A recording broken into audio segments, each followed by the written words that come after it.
آپ ان سے پوچھتے ہیں یہ فوٹو کیوں لگائی ہے تو وہ کہتے ہیں ہم یہ بتانا چاہتے ہیں کہ یہ کام آج نہیں ہم نے شروع کیا، ہمارا شجرہ پرانا ہے، ہمارے باپ دادا سارے یہی کام کرتے تھے، ہمارا خاندانی ورثہ ہے۔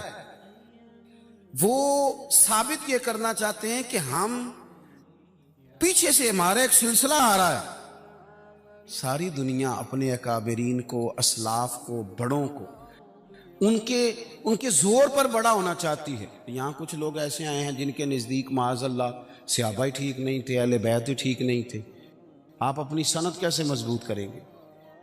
اگر وہ اولین جو حضور کے سامنے بیٹھتے تھے وہی ٹھیک نہیں تھے تو پھر ان سے ہو کے جو دین آگے آیا اس کو تم کیسے ٹھیک مانو؟ ساری چیزوں کو مشکوک کرنا چاہتے ہیں۔ ہمارے بزرگوں نے، امام بخاری نے، امام مسلم نے محنت کر کے حدیثیں تلاش کی، اصول بیان کیے کہ یہ حدیث صحیح ہے، متواتر ہے، حسن ہے، ضعیف ہے، کیا ہے، اس کے اصول اور قاعدے بیان کیے۔ اور جب انہوں نے خود پوری تحقیق کی، آپ تھوڑی سی، آپ مشکل بات نہیں کر رہا، تھوڑی سی آپ غور کریں گے، انہوں نے سینکڑوں میل کا سفر کیا، گھوڑوں پہ، پیدل، اونٹوں پہ، ریسرچ کر کے بتایا کہ یہ حدیث بالکل درست ہے، اپنی سند کے اعتبار سے، متن کے اعتبار سے یہ متواتر درجے کی ہے۔ انہوں نے پوری ریسرچ کی۔ پھر غور کریں کیا کہہ رہا ہوں، جب پوری تحقیق کر لی تھی تو پھر انہیں کہنا چاہیے تھا نا یہ نبی پاک نے فرمایا، کہنا چاہیے تھا نا کہ یہ حضور نے فرمایا، ہماری تحقیق ہے، حدیث درست ہے۔ لیکن کسی نے بھی ڈائریکٹ نہیں کہا۔ انہوں نے جب بھی کہا کہنے لگے حضرت عبداللہ ابن عمر فرماتے ہیں کہ حضور نے یوں فرمایا، حضرت انس بن مالک فرماتے ہیں کہ حضور نے یوں فرمایا، حضرت جناب سیدہ عائشہ صدیقہ فرماتی ہیں یوں حضور نے فرمایا، حضرت ابو ہریرہ فرماتے ہیں یوں حضور نے فرمایا۔ انہوں نے نا پہلے اس صحابی کا نام لیا جنہوں نے وہ بات اپنے سینے میں محفوظ کی۔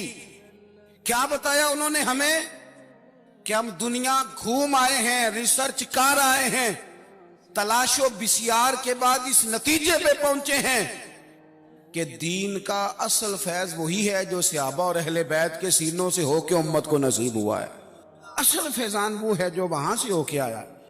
تو ایک بات تو یہ کہ اہل فضل کی عظمت، اور دوسری بات کہ اپنے اکابرین کے ساتھ جوڑ کے رہنا، اور تیسری بات حضرت سیدنا امام حسین، حضرت امام حسن رضی اللہ تعالی عنہما، ان دو شہزادوں سے نا نبی پاک صلی اللہ علیہ وسلم نے جو محبت فرمائی ہے نا وہ بھی بڑی قابل دید ہے۔